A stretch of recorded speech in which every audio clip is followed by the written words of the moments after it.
এই গরমে কি নাজেহাল অবস্থা। এই গরমে নাজেহাল অবস্থা থেকে মুক্তি দিতে আমরা নিয়ে এসেছি এই মিনি কুলিং ফ্যান। দেখতেই পাচ্ছেন মিনি কুলিং ফ্যান থেকে কিন্তু খুব সুন্দর করে বাষ্প বাতাস বের হচ্ছে এবং এই বাতাসটা কিন্তু অনেক বেশি ঠান্ডা। এটা কিভাবে ইউজ করতে হয় আপু দেখিয়ে দিচ্ছি।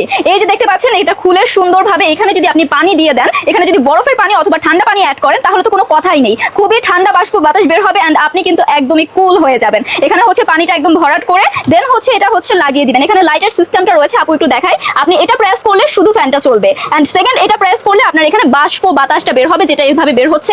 এন্ড আপনি এখানে প্রেস করলে এখানে সুন্দর সুন্দর 3-4টা লাইটের সিস্টেম রয়েছে, লাইটগুলো জ্বলবে। এটা অন্ধকারে কিন্তু খুব সুন্দর করে লাইট জ্বলবে এন্ড এখানে কিন্তু আমাদের একটা ইউএসবি কেবল রয়েছে, এটা দিয়ে কারেন্টের লাইনের মধ্যে আপনি অ্যাডজাস্ট করে দেন হচ্ছে গিয়ে এটা চালিয়ে ফেলবেন। এন্ড এটা কিন্তু আপনাকে দিবে খুব সুন্দর ঠান্ডা বাতাস এন্ড বাষ্প বাতাসটা কিন্তু অনেক বেশি ঠান্ডা। যদি বরফ অ্যাড করে দেন এখানে পানির সাথে তাহলে আরো বেশি ঠান্ডা লাগবে। সো অর্ডার প্রেস করতে এবং অর্ডারটা কনফার্ম করতে হলে জাস্ট টেক এ স্ক্রিনশট, একটা করে স্ক্রিনশট নেবেন এবং এটার প্যাকেজিংটা একটু শোকেস করে দিই। খুব প্রিমিয়াম একটা প্যাকেজিং পেয়ে যাবেন। প্যাকেজিংটা দেখতে পাচ্ছেন খুবই প্রিমিয়াম যাচ্ছে, আমরা খুব প্রিমিয়াম প্যাকেজ করে দেন হচ্ছে আপনাদেরকে দিব। সো ঝটপট করে অর্ডারটা প্রেস করে ফেলতে হবে। অর্ডার প্রেস করতে হলে একটা করে স্ক্রিনশট নিয়ে পেজ ইনবক্স করতে হবে। Thank you so much.